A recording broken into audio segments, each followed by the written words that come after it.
Nisikilize vizuri. Hili lango jekundu halifunguliwi. Haijalishi unasikia nini, haijalishi unaona kitu gani, kama unadhamini uhai wako, usifungue hili lango kamwe. Kimbia kwa kasi zaidi. Ni zito. Ni zito mno. Kimbia kwa kasi zaidi, Asha. Na kuomba. Kimbia kwa kasi zaidi. Waache waje watukamate sasa. Kicheko, kimbia. Kimbia. Kimbia kwa kasi zaidi. Katika kijiji tulivu kilicho mbali na kelele za jiji la Dar es Salaam, aliishi msichana aliyeitwa Asha Mushi. Watu wa kijijini walimjua Asha kuwa ndiye wa kimya. Msichana aliyekuwa akitembea kichwa chini, aliyekuwa akichota maji kabla ya mapambazuko, aliyekuwa akimsukuma baba yake mwenye ulemavu kwenye kiti cha magurudumu katika vijia vya vumbi huku akimwongoza mama yake kipofu kwa mkono. Walisema maisha yalimtendea isivyo haki tangu mwanzo. Hata hivyo, hakuwahi kulalamika. Aliendelea tu kuvumilia. Katika hicho kijiji hicho ambako siri zililala kimya, Asha Mushi alikuwa amekuwa upesi kuliko umri wake. Kabla ya nyoka, kabla ya mfuko, kabla ya minongono, Asha alikuwa amejifunza lugha ya njaa. Alijifunza kwa namna mikono ya mama yake ilivyotetemeka alipokuwa akitafuta viungu vya kupikia ambavyo hakuweza tena kuviona. Alijifunza katika mlio wa kiti cha magurudumu cha baba yake kikikoroma alipokuwa akijaribu kusogea bila msaada. Alijifunza katika usiku ule ambao sahani 4 zilikaa sakafuni lakini ni 2 tu zilikuwa na chakula. Asha alipokuwa bado mtoto, kaka zake Kasim na Bakari hawakuweza tena kuvumilia aibu ya kuwaona wazazi wao wakiteseka. Asubuhi moja waliondoka bila kuaga, wakifuatilia uvumi wa pesa katika migodi ya mbali. Kwa muda mfupi, tumaini lilirejea. Pesa zilifika. Mchele ulijaza magunia. Sabuni ikaonekana ndani ya nyumba. Kisha pesa zikasimama. Ziara zikasimama na ukimya ukachukua nafasi ya tumaini. Dada yake mkubwa Saida alijaribu kuishikilia familia pamoja, lakini umaskini ni mshauri hatari. Kabla hajawa tayari, Saida aliolewa kwa lazima na mwanaume ambaye tayari alikuwa na mke. Kijiji kilisherehekea, lakini Asha alilia usiku ule akijua kuwa kitu cha thamani kilikuwa kimebadilishwa na kitu kingine. Asha alipofikisha miaka 16, ulimwengu wake uliporomoka kabisa. Shule iliisha, utoto muziki uliisha. Akawa mama, akawa baba, akawa mtafutaji riziki. Aliombaomba. Alitembea mashambani chini ya jua kali. Alivumilia matusi na njaa kwa nguvu ya ukimya iliyomtisha hata yeye mwenyewe. Ilikuwa katika moja ya zile siku ndefu za shamba ndipo Asha alipokutana na mwanamke mzee aliyeitwa Bibi Rama, mwanamke ambaye macho yake yalibeba wema na siri kwa pamoja. Bibi Rama alimwangalia Asha na akaona roho iliyokuwa tayari imeumizwa na maisha. "Njoo unisaidie," yule mzee alisema kwa upole. "Labda hadithi yako bado inaweza kubadilika." Asha hakujua wakati huo kwamba maneno hayo yalikuwa ni lango.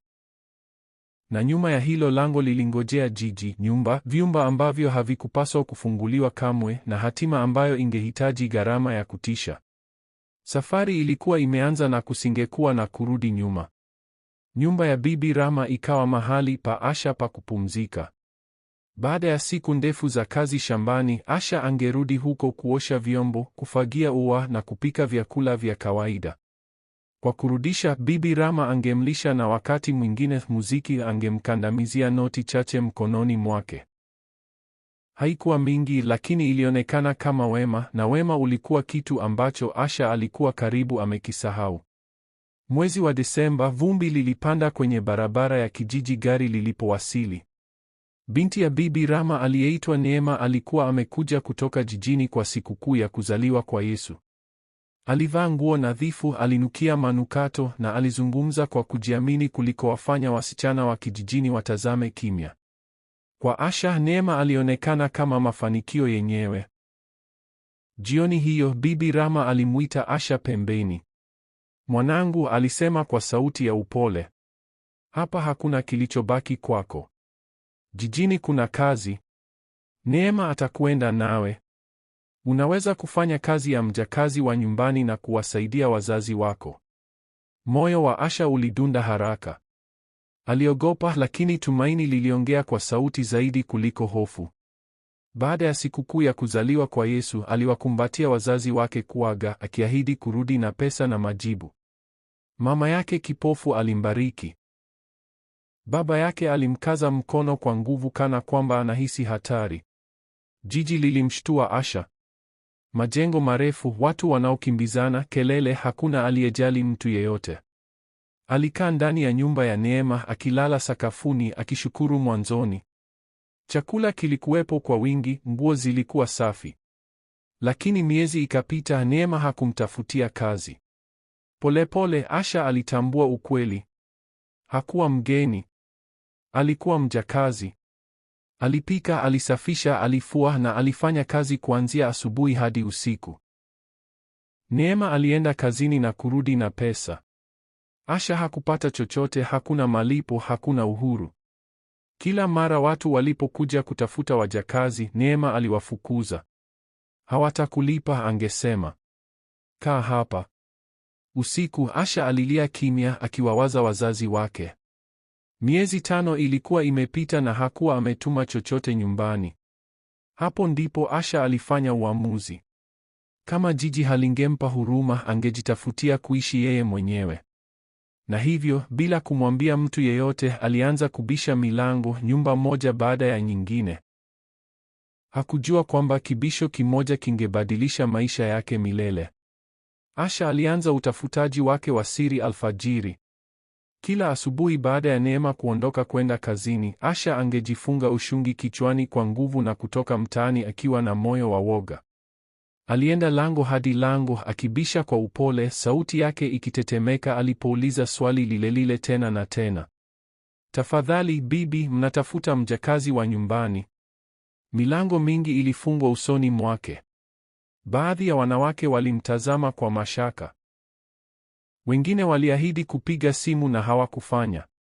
Jua lilipopanda juu, miguu yake ingeuma, lakini alikataa kusimama. Njaa ilikuwa imemfundisha somo moja vizuri. Kukata tamaa ilikuwa anasa ambayo hangeweza kuimudu. Baada ya miezi 2 ya kukataliwa, tumaini lilikuwa karibu limekufa. Kisha mchana mmoja alikutana na mwanamke aliyeitwa Rehema alipokuwa akichota maji kwenye bomba la barabarani. Rehema alisikiliza kimya Asha alipokuwa akizungumza, macho yake yakiwa yamejaa machozi. Asha alipomaliza, Rehema alitikisa kichwa taratibu. Mama wa nyumba ninayomfanyia kazi anatafuta mjakazi wa pili wa nyumbani. Rudi kesho. Acha nizungumze naye. Usiku huo, Asha karibu hakulala. Siku iliyofuata, Rehema alirudi akiwa na tabasamu. Anataka kukuona. Asha alipomwambia Neema kwamba amepata kazi, nyumba ilibadilika papo hapo. Sauti ya Neema ikawa kali. Alizungumza vibaya kuhusu mshahara, kuhusu waajiri, kuhusu maisha ya jijini. Lakini Asha alisimama imara. Nataka tu kuwasaidia wazazi wangu, alisema. Kwa kusitasita, Neema alimruhusu aende. Rehema alimsaidia Asha kukusanya nguo zake chache na akamruhusu alale kwake. Alfajiri iliyofuata, gari jeusi lilisimama nje. Mwanaume alishuka peke yake. Alikuwa mtulivu, amevaa vizuri na alizungumza kwa upole. Mke wangu atafafanua kila kitu baadaye, alisema. Nyumba ni kubwa, kubwa mno. Kamera zinatazama kila kona. Mjakazi mwingine, Mariam, alimkaribisha Asha kwa tabasamu la mtu anayejua. Mgawanyo wa kazi ulikuwa wazi. Asha angewatunza watoto. Mariam angehudumia usafi na ufuaji. Jioni hiyo, bibi mwenye nyumba aliwasili. Alitabasamu, akaeleza kanuni na akaonya wasifungue kamwe vyumba viwili vilivyokuwa vimefungwa. Kamwe, alisema kwa msisitizo. Asha alikubali bila kuuliza. Lakini siku zilivyopita, Asha alianza kuona jambo la ajabu. Mariam alionekana kujua mambo mengi kupita kiasi. Alijua kamera haziwezi kuona wapi. Alijua ufunguo gani unafungua mlango gani. Na wakati mwingine Asha alipokuwa akipita karibu na vile vyumba vilivyokatazwa, Mariam angezitazama zile milango akitabasamu. Asha hakuwa bado anajua, lakini alikuwa ameingia kwenye nyumba ambako ukimya ulikuwa ghali na udadisi ulikuwa wa mauti. Na milango ambayo haikupaswa kufunguliwa ilikuwa tayari inamwangalia. Miezi 6 ikapita na kwa mara ya kwanza maishani Asha alionja amani kidogo. Kila mwezi alipokea mshahara wake $150. Haikuwa nyingi kwa matajiri, lakini kwa Asha ilikuwa kila kitu. Alituma pesa nyumbani kwa uaminifu. Sauti ya baba yake ilionekana kuimarika alipozungumza naye kwa simu. Mama yake kipofu alilia dua masikioni mwake. Kwa mara moja Asha alihisi kama anasaidia, kama analeta tofauti. Ndani ya nyumba, uhusiano wake na Mariam ulizidi kuimarika. Walifanya kazi bega kwa bega, wakashirikiana vicheko kwa minong'ono na wakafichiana makosa yalipotokea. Mariam alikuwa mkubwa zaidi, mwenye makali, na alitembea ndani ya nyumba kana kwamba alikuwa amekariri kila kivuli, kila kona, kila siri. Mchana mmoja Mariam alimwongoza Asha hadi kona nyembamba nyuma ya ghala. Hapa hakuna kamera, alinong'ona. Moyo wa Asha ulidunda haraka. Mariam akaanza kuzungumza, si kuhusu kazi, bali kuhusu maisha yake, kuhusu kusalitiwa, kuhusu umaskini, kuhusu ndoto zilizopondwa chini ya miguu ya watu wengine. Asha alisikiliza, akitikisa kichwa, akihisi ukaribu wa ajabu katika maumivu ya Mariam. Kisha Mariam alisogea karibu zaidi. Asha, una moyo mgumu? aliuliza. Asha alisita, kisha akatikisa kichwa kuonyesha ndiyo. Waajiri wetu si matajiri tu. Ni matajiri sana na pesa yao haiko benki. Asha alitikisa kichwa. Siibi, alisema kwa upole. Mariam alitabasamu, tabasamu la polepole la hatari. Si wizi, kitu ambacho hawatakikosa kamwe. Akazungumza kuhusu vile vyumba viwili vilivyokatazwa, kuhusu funguo zilizofichwa jikoni, kuhusu kamera ambazo zingeweza kufanywa kama hazioni. Hata akamwonyesha Asha picha za majeneza makubwa na madogo yakiwa yamepangwa ndani ya chumba, kila moja likifurika pesa. Tumbo la Asha likageuka. Kwa nini majeneza? Asha aliuliza. Kwa sababu pesa hii ni ya wafu, Mariam alisema kimya. Usiku huo Asha hakuweza kulala. Mateso ya wazazi wake, ukimya wa kaka zake, utoto uliopotea wa dada yake, vyote vilimsonga kifuani. Wiki moja baadaye, Mariam alikuja kando ya kitanda cha Asha na akanong'ona maneno mawili yaliyobadilisha kila kitu. Leo usiku tunaenda mahali fulani ndani ya nyumba. Vyumba vilivyofungwa vilisikiliza na kusubiri. Kazi ya Asha siku zote ilikuwa wazi: kuwatunza watoto. Tangu alfajiri aliwaogesha, aliwalisha, aliwavisha na aliwalinda kana kwamba muziki wao ndio vitu pekee salama katika ulimwengu hatari. Alijifunza hisia zao, muziki, hofu zao, nyimbo zilizowachekesha na hadithi zilizowalaza usingizini. Usiku ulipoingia, aliwashawishi kwenda kitandani na kusikiliza pumzi zao laini, akiomba kimya kimya kwa usalama wao. Ni baada tu ya watoto kulala ndipo majukumu yake yalibadilika. Baada ya watoto kuingia usingizini, Asha alimsaidia Mariam na kazi nyingine za nyumba: kuosha vyombo, kukunja nguo, kupangusa sakafu, kuifanya nyumba iwe safi kupita kiasi. Mariam alisogea kwa umakini, macho yake yakielekea mara kwa mara kwenye korido ambako vyumba vilivyokatazwa vilingojea. Moyo wa Asha mara nyingi ulipiga kwa nguvu alipokuwa akipita hapo, lakini hakuthubutu kuuliza maswali. Usiku huo, watoto wakiwa wamelala na nyumba ikiwa kimya, Mariam alinong'ona tena, leo usiku, Asha, tunaenda. Tumbo la Asha likajikunja. Alijua hatari, alikumbuka maonyo ya bibi mwenye nyumba. Hata hivyo, mawazo ya familia yake, wazazi wake wakihangaika, kaka zake waliopotea, dada yake aliyepoteza maisha yake ya ujana, vilimsukuma mbele. Alimfuata Mariam gizani, mikono yake ikitetemeka, akili yake ikikimbia. Kila hatua kuelekea vyumba vilivyokatazwa ilionekana nzito kuliko iliyotangulia. Kamera zilipepesa kwa hafifu katika mwanga wa giza, lakini Mariam alikuwa amejipanga kwa ajili yake. Nyumba ilikuwa kimya, lakini Asha alihisi ikitazama. Kuta, milango iliyofungwa, majeneza ya pesa yaliyofichwa nyuma yake. Moyo wake ulipiga kama ngoma. Mariam hakuharakisha. Hilo ndilo jambo la kwanza lililomtisha Asha.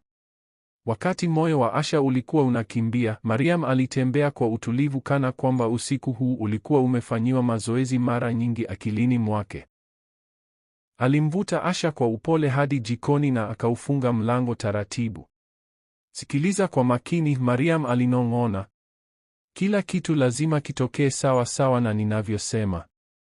Kutoka mfukoni, Mariam alitoa kopo dogo jeusi la dawa ya kunyunyiza.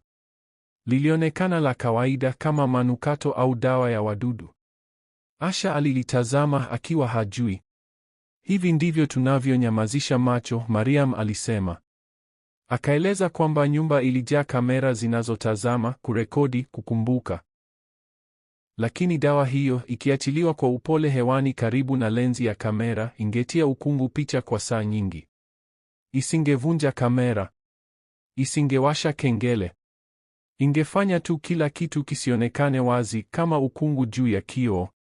Wataona vivuli tu, Mariam alisema.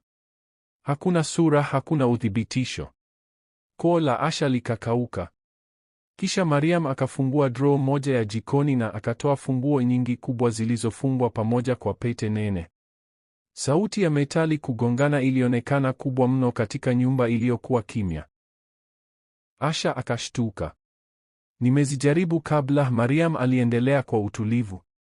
Ziko nyingi, lakini moja tu inafungua vile vyumba. Asha alikumbuka onyo la bibi mwenye nyumba, msifungue hiyo milango kamwe. Mikono yake ikatetemeka. Walisubiri. Walisikiliza. Watoto walilala kwa amani bila kujua chochote. Saa ya ukutani ilidunda kwa sauti. Mariam alisogea kwanza, akinyunyiza kwa upole kuelekea kamera za koridoni, akihesabu chini kwa sauti ya chini. 1, 2, 3. Kila kamera ikatia ukungu. Kisha wakafika kwenye mlango uliokatazwa. Mariam akajaribu funguo moja baada ya nyingine. Moja ikashindwa, nyingine ikashindwa, nyingine ikashindwa. Pumzi ya Asha ikakwama. Kwa ufunguo wa 12, kufuli ikatoa sauti ya kubonyea. Mlango ukafunguka polepole.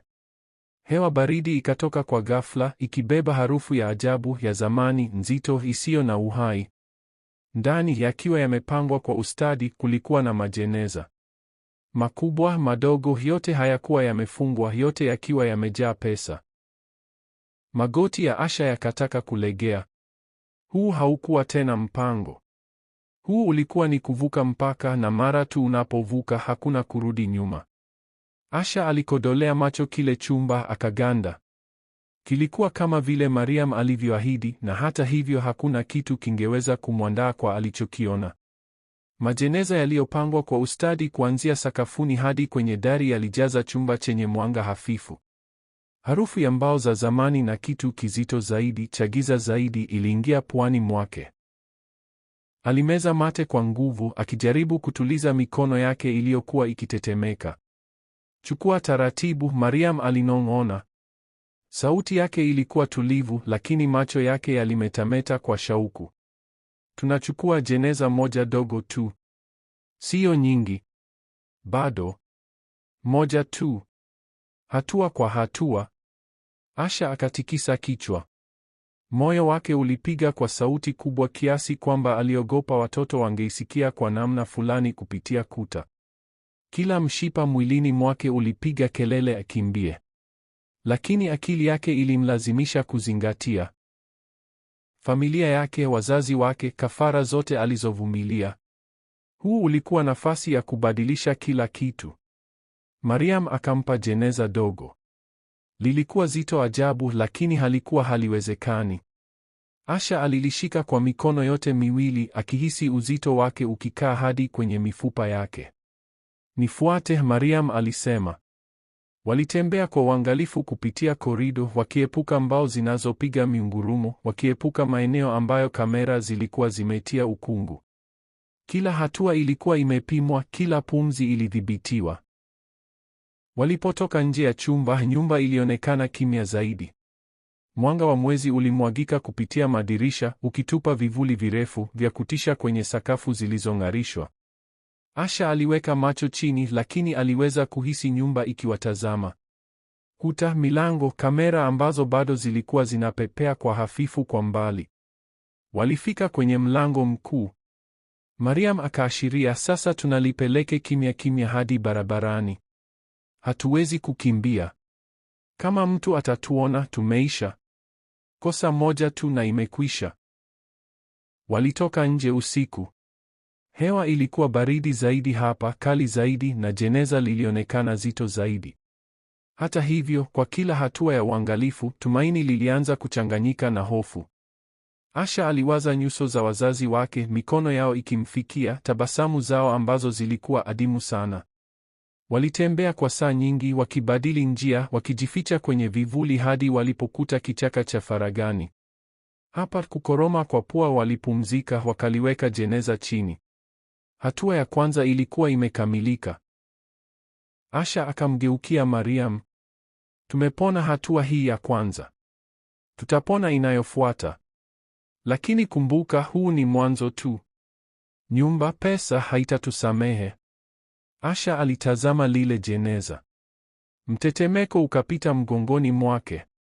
Pesa haikuwahi kuonekana hatari hivi, hai hivi, imelaaniwa hivi. Na upepo uliponong'ona ndani ya vichaka, alitambua ukweli. Mara tu unapogusa ulimwengu huu, hakuna kurudi nyuma. Kichaka kikawa ulimwengu wao. Kwa siku 3 Asha na Mariam walikaa mafichoni, wakijikunja ndani ya nyasi ndefu, mikono yao ikiuma kutokana na kubeba jeneza dogo usiku. Hawakuthubutu kurudi nyumbani kwa sababu nyumba ingeuliza maswali ambayo hakuna yeyote wao angeweza kuyajibu. Njaa iliwauma, kiu ilichoma koo zao, na uzito wa hofu ukakaa ndani ya mifupa yao. Walinong'ona tu pale ilipolazimu. Hatuwezi kulibeba mchana, Mariam alisema, sauti yake ya chini. Watu wataona. Tunasonga usiku na usiku tu. Asha akatikisa kichwa. Hakuwa amewahi kuhisi uhai hivi na wakati huo huo hofu hivi. Kila alipopiga kope aliwaona watoto aliowaacha nyuma, wamelala kwa amani, bila kujua kabisa kwamba maisha yao yalikuwa mikononi mwa yule mwanamke waliamini na mwenzake, sasa mwizi. Usiku wa kwanza waliweza kulibeba jeneza kutoka nyumba hadi kichakani, wakalificha chini ya majani mazito. Lakini njaa iliwalazimisha kusogea karibu zaidi na makazi usiku wa pili, kununua vitu vidogo, chakula, maji na mifuko mitupu ambayo ingeweza kubeba pesa. Kila hatua, kila uamuzi ulionekana kama kamari ya kifo. Kila kivuli kingeweza kuwa macho yanatazama. Kila mnong'ono wa upepo ulisikika kama mtu akiwaita majina yao. Siku ya 3, Mariam hatimaye alizungumza kuhusu mpango. Tunaacha sehemu yake hapa, alisema, akionyesha kichaka. Tunapakia tunachoweza kubeba katika hii mifuko. Hakuna kukimbilia, hakuna makosa. Kilichobaki kitakaa hadi tuweze kurudi. Mikono ya Asha ilitetemeka alipokuwa akipanga upya pesa. Hakuwa amewahi kugusa pesa nyingi hivyo maishani, lakini hofu kifuani mwake ilikuwa kubwa kuliko tamaa. Mifuko ilipokuwa tayari, Mariam alimwangalia kwa muda mrefu. Kuanzia sasa, unatii uongozi wangu. Hatua moja mbaya, neno moja baya, na tunapoteza kila kitu. Au vibaya zaidi. Asha alimeza mate kwa nguvu. Hatua ya kwanza ilikuwa imechukuliwa, ya pili ilikuwa imeanza, na ya tatu, kurudi kuchukua kilichobaki, tayari ilikuwa inasubiri kama kivuli juu ya maisha yake. Usiku huo walipolala miongoni mwa majani, upepo ulibeba mlio wa ajabu wa msisimko wa nyoka. Asha alidhani aliona mwendo karibu na mifuko, kitu baridi cha giza chenye uhai, na kwa mara ya kwanza alitambua kwamba pesa hii haikuwa tu imelaaniwa, ilikuwa inawatazama. Safari ya kurudi kijijini ilikuwa ndefu na ya kuchosha. Asha alitembea kwa uangalifu, akifuata njia tulivu na kuepuka barabara kubwa. Akili yake ilikimbia na mipango jinsi angezitumia pesa kuwasaidia wazazi wake kurekebisha vipande vilivyovunjika vya maisha yao. Kila hatua aliyopiga ilibeba uzito wa tumaini na hofu. Alipowasili hatimaye, kuona nyumba yake ya zamani kulimgonga kwa nguvu. Paa lilikuwa limeinama, kuta zimepasuka na ua ulikuwa umeota magugu. Baba yake alikaa kwenye kiti chake cha magurudumu kilichoharibika, akiwa amechoka na dhaifu. Mama yake, mama kipofu, alipapasa njia yake ndani ya nyumba, mikono yake ikiwa imetandazwa kutafuta pa kushikilia. Moyo wa Asha uliuma. Lakini kwa mara ya kwanza alihisi nguvu ya kubadilisha kila kitu. Alienda moja kwa moja chumbani kwake na akauficha kwa uangalifu ule mfuko wa pesa. Hakuna mtu aliyepaswa kujua. Bado si mpaka awe tayari. Siku zikipita, Asha alianza kutumia pesa kwa tahadhari. Alijenga nyumba mpya, makazi ya kawaida lakini mazuri, yaliyotengenezwa kwa matofali mekundu na madirisha mapana yaliyokuwa yakiruhusu mwanga wa jua kumiminika. Ndani alimnunulia baba yake si kiti kimoja tu cha magurudumu bali viwili vipya, imara na vyenye starehe. Chumba cha mama yake kikawekewa taa zenye mwanga mkali na sakafu laini ili kurahisisha kutembea. Kisha likaja gari. Asha hakuwa amewahi kuendesha gari maishani mwake, lakini alitaka moja. Alienda mji ulio karibu, akachagua gari linalong'aa, lililo imara na lenye nguvu, rangi yake nyeusi iliyong'arishwa iking'aa chini ya jua. Muuzaji alicheka Asha alipokiri kwamba hawezi kuendesha, lakini Asha alisisitiza kulipa pesa taslimu na kuajiri mtu wa kumfundisha baadaye. Kwa majuma kadhaa maisha yalionekana kuboreka. Asha aliishi kimya kimya, akificha utajiri wake na polepole akijenga upya maisha ya familia yake. Aliweka mfuko umefungwa chumbani mwake bila kuufungua, kana kwamba ulikuwa siri hatari. Hatimaye Mariam alipiga simu. Sauti yake ilikuwa ikitetemeka. Asha, unahitaji kuangalia mfuko wako. Kuna kitu. Mimi sijui namna ya kueleza. Asha akakimbia chumbani kwake. Mkono wake ukatetemeka alipokuwa akifungua kifungo. Alichokiona kilifanya damu yake igande. Ndani ya mfuko, umejizungusha kuzunguka pesa, kulikuwa na nyoka mkubwa mweusi, magamba yake yakimetameta kama mawe yaliyoloa. Lakini haikuwa hiyo tu. Kiumbe kidogo kilitingishika. Mwanaume asiye mrefu kuliko mtoto, lakini ndevu zake zilikuwa ndefu, nyeupe, za kale, zikijikunja hadi kifuani. Macho yake yalitoa mwanga hafifu, yakiwa yamejaa hekima na kitu kingine cha giza. Alionekana mzee isivyo kawaida, lakini alikuwa hai na alimwangalia Asha kwa macho makali yanayochoma. Asha akarudi nyuma kwa kujikwaa, moyo wake ukipiga kama nyundo. Pesa ambayo ilionekana kama baraka ilikuwa imegeuka ndoto mbaya. Hii si pesa tu, Asha alinong'ona. Hii imelaaniwa. Sauti ya Mariam ikaja tena kwenye simu ikitetemeka. Mimi nimeona kama hicho kwenye mfuko wangu. Nyoka, sarafu na yeye. Yule mzee, yeye yuko hai. Asha, tumefanya nini? Mikono ya Asha ilitetemeka.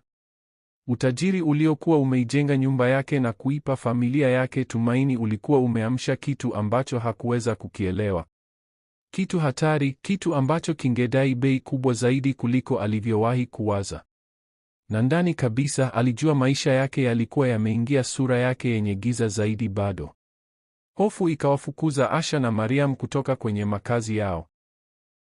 Baada ya kumwona nyoka mkubwa mweusi na yule kiumbe mzee kidogo ndani ya mifuko, hakuna yeyote kati yao aliyelala.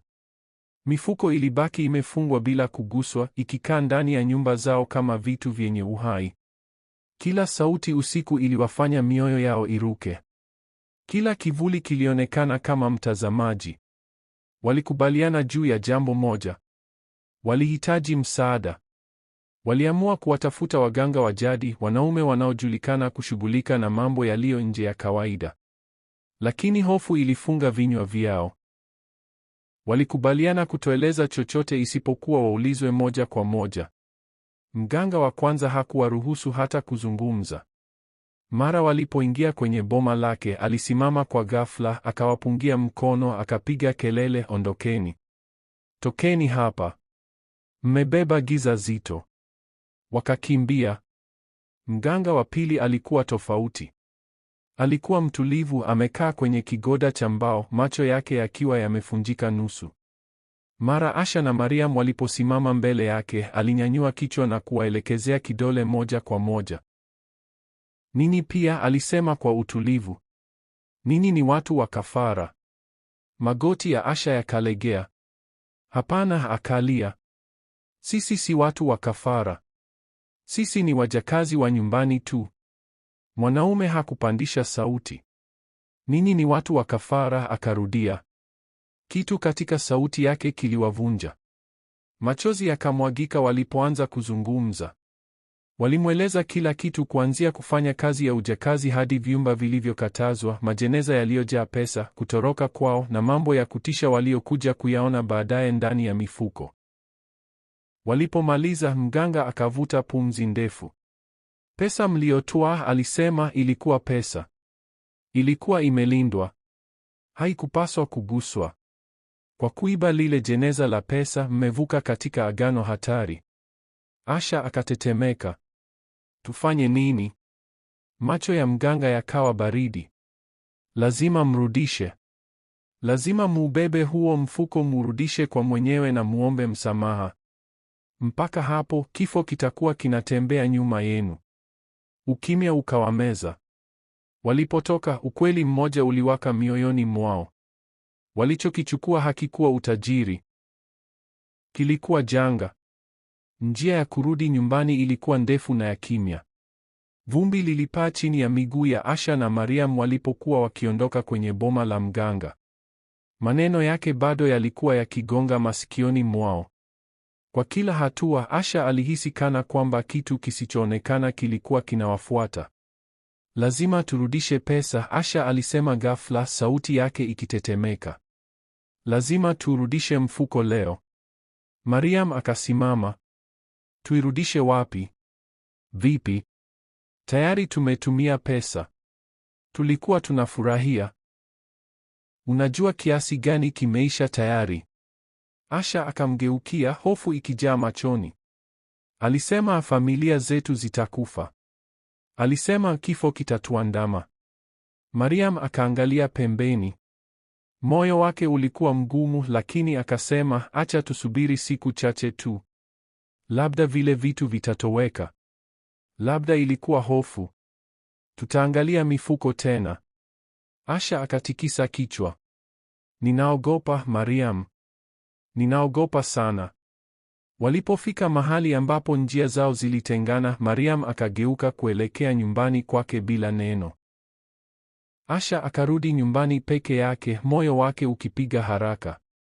Asha alipokaribia nyumba yake, wanaume wawili wasiomfahamu walikuwa wamesimama karibu na geti, pumzi yake ikakwama kooni. Haya ndiyo, akawaza. Wamekuja kwa ajili ya mfuko. Mikono yake ikatetemeka alipowasalimia. Lakini wanaume hawakuuliza kuhusu pesa. Mmoja wao alivua kofia yake na kuzungumza taratibu. Tunasikitika kuleta habari mbaya. Miguu ya Asha ikalegea.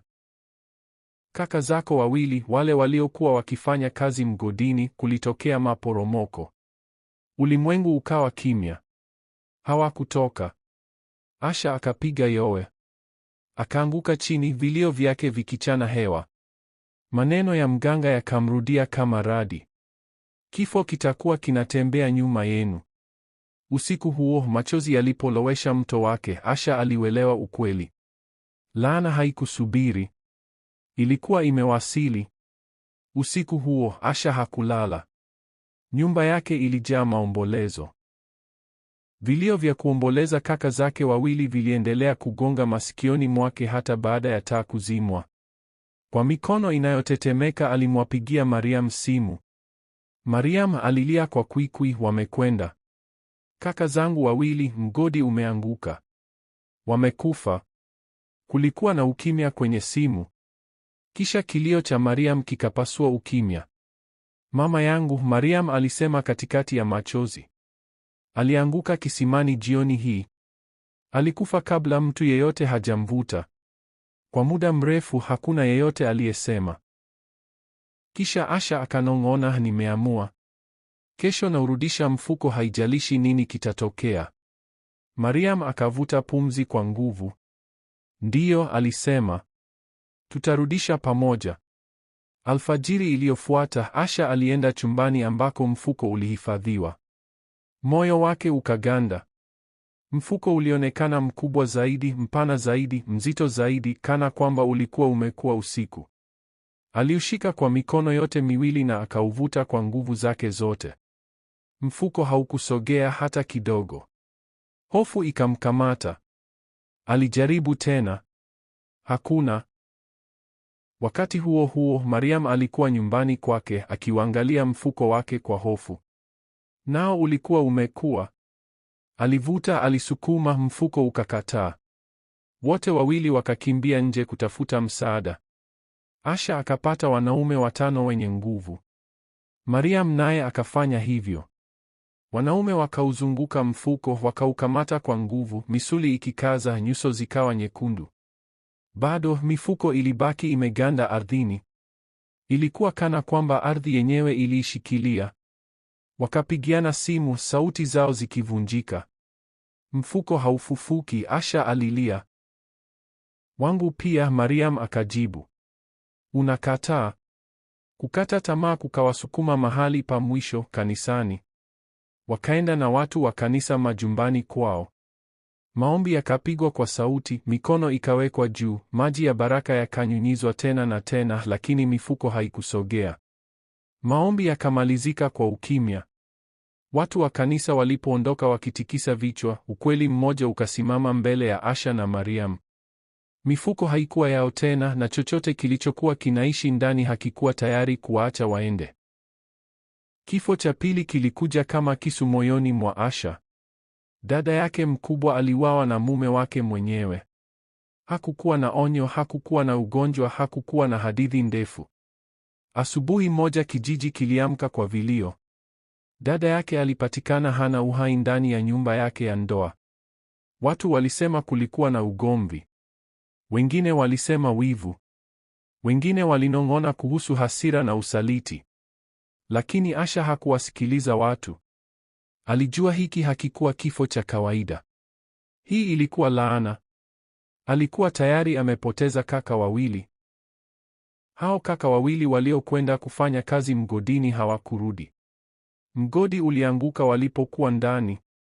Miili yao haikupatikana kamwe. Hakuna kaburi, hakuna mazishi, ni ukimya tu na uthibitisho kwamba wamekwenda. Sasa ndugu watatu wamekwenda. Asha alipiga yowe hadi sauti ikakatika. Alikumbuka maneno ya nabii, pesa ya damu inahitaji damu. Wiki hiyo hiyo mifuko ikawa mizito zaidi. Asubuhi iliyofuata Asha na Mariam walijaribu kuinyanyua tena. Mifuko ilikuwa imekuwa mikubwa zaidi, mieusi zaidi na baridi zaidi. Ilionekana kama inavuta pumzi. Walivuta pamoja. Haikusogea. Wakaenda kwa waganga wa jadi mmoja baada ya mwingine. Baadhi waliwafukuza kabla hawajasema. Wengine waliwatazama na kusema maneno yale yale. Rudisheni pesa kwa mwenyewe. Wakaenda kwa manabii, wachungaji, wapiganaji wa maombi. Maji ya baraka yakanyunyizwa, mikono ikawekwa, maombi yakapigwa kwa kelele. Hakuna kilichofanya kazi. Kila mmoja wao alisema jambo lile lile. Hiki kitu si chenu. Kirudisheni. Asha akachoka kimwili, kiroho, kihisia. Kisha baba yake akaanza kufa taratibu. Usiku alipiga mayowe. Alisema vivuli vinakaa kifuani mwake. Alisema nyoka mkubwa mweusi ananyonya damu yake anapolala. Alama za michubuko zikaanza kuonekana mwilini mwake. Hakuna tabibu aliyeweza kueleza. Asubuhi moja Asha alimkuta amekufa kwenye kiti chake cha magurudumu, macho yake yakiwa wazi kwa hofu. Si muda mrefu mama yake kipofu akafuata. Huzuni ilimdhoofisha. Hofu ikamalizia. Alikufa kimya kimya akishika mkono wa Asha. Mariam alikuwa tayari amempoteza mama yake pia. Sasa Asha alikuwa peke yake. Nyumba aliyojenga kwa pesa ya damu ikawa kimya. Kuta zilionekana nzito. Mfuko ulikaa pembeni bila kuguswa ukiangalia. Asha akaanguka sakafuni na kulia. Asubuhi moja, wakati jua bado lilikuwa dhaifu angani, Asha na Mariam walifanya uamuzi. Wangerudi kwenye nyumba waliokuwa wanafanyia kazi. Asha aliuangalia mfuko chumbani kwake. Ulikuwa umeongezeka tena. Kitambaa kilikuwa kimekaza, kimejivuta kama ngozi. Hakuugusa. Hakuweza. Aliuacha pale. Mariam naye alifanya hivyo. Mfuko ndani ya nyumba yake haukuweza tena kuinuliwa.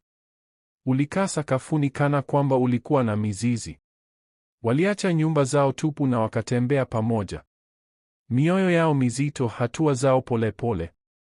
Walipofika kwenye nyumba kubwa, nyumba ya kifahari yenye madirisha mengi ya vioo vyeusi, mapambo meupe na meusi ndani, moyo wa Asha ulipiga haraka. Kila kitu kilikuwa vile vile. Kamera bado zilikuwa pale. Malango bado yalikuwa marefu. Hii ndiyo ilikuwa nyumba. Walibisha. Bibi mwenye nyumba akatoka. Mwanamke mnene aliyevaa vazi la gharama kubwa la kitambaa laini alitazama kwa macho baridi. Bwana wa nyumba alisimama pembeni yake. Asha alifungua mdomo kuzungumza, lakini bibi mwenye nyumba alizungumza kwanza. Hatuwajui, alisema. Asha akaganda. Mariam akasogea mbele. Bibi, tulifanya kazi hapa. Tulikuwa wajakazi wenu. Bibi mwenye nyumba akacheka kwa ukali na kwa dharau. Hatujawahi kufanya kazi nanyi. Bwana wa nyumba akatikisa kichwa. Hatuwajui na hatujui chochote kuhusu jeneza au mfuko wowote. Kisha bibi mwenye nyumba akaonyesha ndani ya nyumba. Wajakazi wawili wakatoka mbele.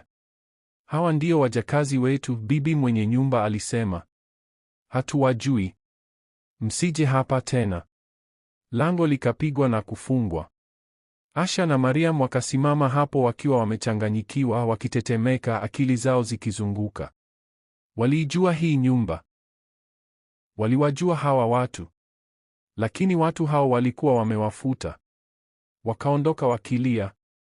Njiani kurudi, Asha alivunjika. Hili ni kosa lako, alilia. Ulinishawishi. Haikuwa wazo langu. Nilikuamini. Mariam hakusema kwa muda mrefu. Kisha kwa sauti ya chini alisema, nilichoka Asha. Nilichoka kuteseka. Nilitaka kubadilisha maisha yetu. Walilia wakiendelea kutembea. Kisha wakamwona.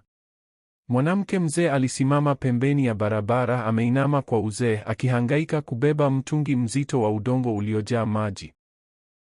Mtungi ulionekana mzito mno kwake. Asha akapunguza mwendo. Mariam akasimama.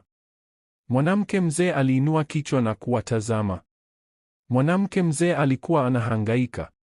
Mtungi wa udongo kichwani ulikuwa mzito na mikono yake ilikuwa inatetemeka. Maji yakamwagika, yakateremka kwenye mikono yake na kulowanisha kanga yake. Aliwatazama na kuzungumza kwa sauti ya uchovu. Watoto wangu, tafadhali, mnaweza kunisaidia? Mariam hakusimama. Siwezi kukusaidia, alisema kwa ukali. Nina msongo. Kila kitu ni kingi sana. Nahitaji kwenda nyumbani. Akageuka akaondoka bila kuangalia nyuma. Asha akasimama pale. Macho yake yalikuwa mekundu. Uso wake ulikuwa umelowa na machozi. Akamtazama yule mwanamke mzee na akatikisa kichwa. Nitakusaidia mama. Asha akainua kwa uangalifu ule mtungi wa udongo na akauweka kichwani mwake. Ulikuwa mzito, lakini aliubeba. Walitembea polepole kuelekea vichakani hadi kwenye njia ndogo iliyoingia msituni. Mwanamke mzee aliishi huko peke yake. Baada ya muda, mwanamke huyo alimwangalia Asha na akauliza kwa upole, mwanangu, kwa nini macho yako yamejaa maumivu? Unaonekana kama mtu aliyelia kwa siku nyingi. Asha hakuweza kujizuia tena. Alimweleza kila kitu. Alisimulia kuhusu nyumba, jeneza la pesa, nyoka, vifo. Alimweleza jinsi Mariam alivyomshawishi, jinsi alivyofuata, jinsi kila kitu kilivyoporomoka. Mwanamke mzee alisikiliza kimya. Asha alipomaliza alivuta pumzi ndefu. Mwanangu, alisema, naishi peke yangu katika huu msitu. Sina familia, lakini nasikia hadithi yako na moyo wangu unaihisia. Kisha alisema taratibu, mtu anapotembea kuelekea shimo na ukamfuata, mtaanguka pamoja. Njia iliyopinda haiwezi kukupeleka kwenye kesho iliyo sawa. Akashika mkono wa Asha. Wakati mwingine usifuate ushauri mbaya. Usifuate watu wanaochagua uovu. Chagua yaliyo mema daima.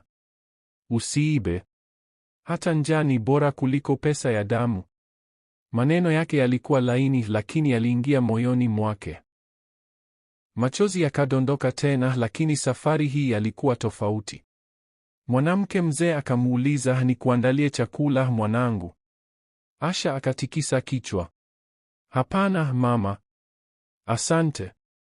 Nataka tu kwenda nyumbani. Mwanamke huyo akatabasamu. Nenda. Kila kitu kitakuwa sawa. Asha akaondoka msituni na kutembea nyumbani peke yake. Lakini alipofika nyumbani kwake, mfuko ulikuwa umeondoka.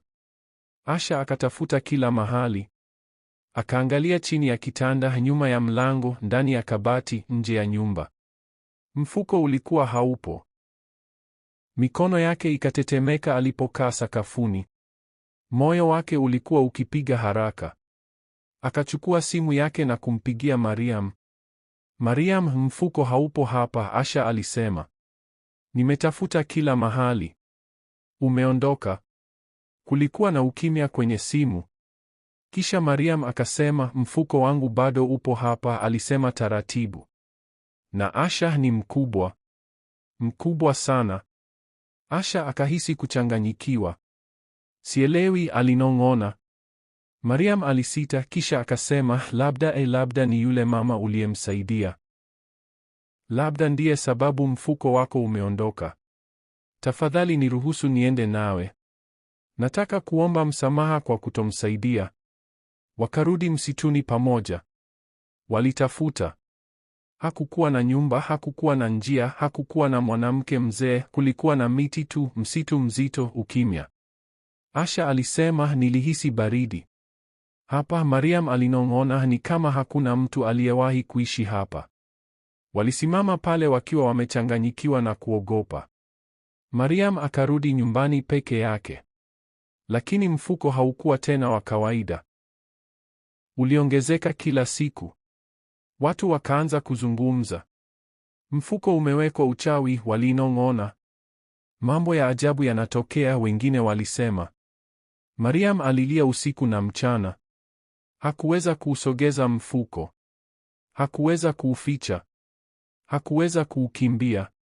Asha kwa upande mwingine hakuwa na chochote, lakini alikuwa na amani. Na polepole akaelewa. Mfuko haukutoweka kwa bahati. Ulitoweka kwa rehema. Alisaidia alipoweza kusaidia. Alichagua wema alipokuwa anaumia. Alisikiliza hekima ilipoongea. Funzo la maadili. Kile unachoiba hakitakuletea amani kamwe. Pesa iliyopatikana kwa uovu itadai bei daima. Wema hufungua milango ambayo pesa haiwezi. Ukikataa kuwasaidia wengine, matatizo hukufuata nyumbani. Na ukichagua yaliyo mema hata ndani ya maumivu, maisha hupata njia ya kukusamehe. Tamaa huongezeka uzito. Wema hukuweka huru. Asante kwa kuwa nasi hadi mwisho wa hadithi hii. Kama hadithi hii imegusa moyo wako, imekufundisha kitu, au imekukumbusha mtu unayemjua, tafadhali usiifiche. Like video hii, isambaze kwa mtu anayehitaji moyo, na muhimu zaidi, subscribe kwenye Simulizi Afrika. Hapa hadithi zenye mafunzo, tunashiriki hadithi zinazoakisi maisha halisi, hadithi za maumivu, upendo, makosa, ukombozi na tumaini. Kila hadithi ina funzo na kila funzo lina nguvu ya kubadilisha maisha. Washa kengele ya taarifa ili usikose hadithi mpya.